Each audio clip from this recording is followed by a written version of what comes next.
अस्सलाम वालेकुम dear students, hope you all are fine and enjoying good health at home. आज हम लोग पढ़ रहे हैं together in the bath, chapter number 12 है फॉर क्लास 2। देखिए, सबसे पहले इसकी हम रीडिंग देखते हैं। हे यू स्टॉप स्प्लैशिंग मी।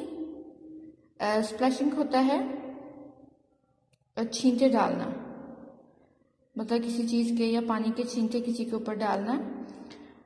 आप मुझ पे छींटे डालना बंद करो, says Mill to his brother Mickey. Mill अपने भाई मिकी से कहता है, I have got soap in my eyes because of you.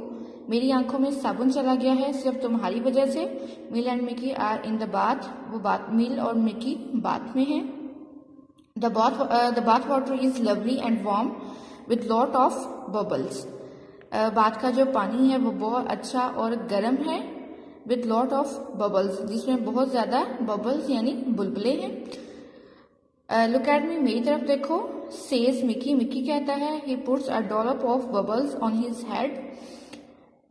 जो है वो मिकी अपने भाई के सर पे पानी का या झाग जो होती है, जब हम बाथ में होते हैं तो साबुन की झाग बन जाती है, तो वो है डॉलप। इसका मतलब होता है ढेला या पेड़ा।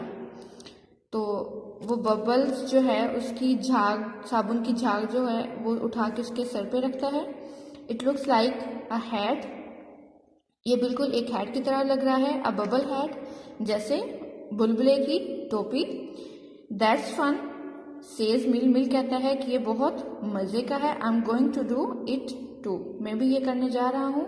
मिल put some bubbles on his head. Mill जो है वो भी उसके सर पे कुछ झाग जो है वो रखता है, जस्ट लाइक मिकी, जैसे मिकी ने उसके सर पे रखे थे। Shall we make some more bubbles. क्या हम कुछ और बबल्स या बुलबुले बना सकते हैं? आस्क मिल। मिल पूछता है।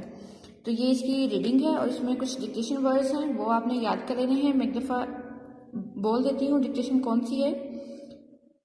Splashing, lovely, warm, bubbles, dollar. ये डिक्टेशन वर्ड्स हैं और इसके साथ आपने इसकी रीडिंग याद कर लेनी है। Thank you, Allah Hafiz.